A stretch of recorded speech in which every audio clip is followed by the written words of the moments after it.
दोस्तों अस्सलाम वालेकुम। जी त इनायत ख़ास के लिए जे तरफ़ा मुझे तरफ़ा ऐं सजी संगत के वेठी आहे उहा ॾेखारियूं था सभिनी जे तरफ़ा अव्हांखे ईद जूं लख लख लख लख इनायत मुबारकूं हुजनि।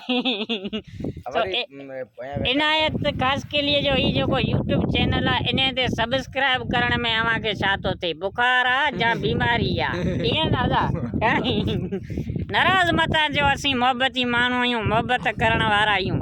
सो ही सॼी संगत जेका वेठी आहे अदा ईअं न हा मामा बिल्कुलु एॾा अब्दुल्ला वेठो आहे दोस्त अब्दुल्ला सोलंगी मीरपुर वारो ऐं ही सॼी संगत जेकी वेठी आहे। सो सॼी संगत जो अव्हांखे दीदार करायोसीं ऐं एॾा भाऊ वारा बि वेठा आहिनि, एॾा ही सॼी संगत वेठी आहे। सो हाणे यूट्यूब जो नालो आहे बाबा मलाखड़ा मकली टीवी।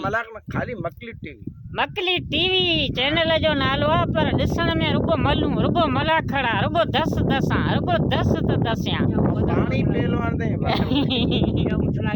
तो पहलवान इनायत ला ख़ास के लिए अलहमदुलिल्लाह असांजे सुंद जो उहो नालो आहे जेको अॼु ताईं सुंद में को बि अहिड़ो पहलवान न आहे जंहिं पहलवान खे खणी कुल्हे तां मथे उछलायो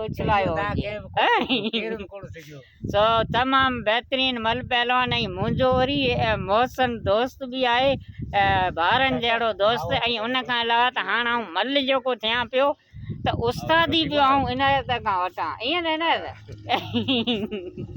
सो हाणे आउं जल्दी मैदान में लहंदुसि। हाणे जे पहिरियों मेलो जेको लॻंदो उन में कमेंट कजो त आउं अची मल विढ़ां। पहिरियों जोड़ जो जेको मल हूंदो उन खे आउं हलाख करे छॾींदुसि। रुगो धिक इन आउं धिक ॾियण वारो आहियां, धिक आउं ॾियां ईअं वॾी महिरबानी।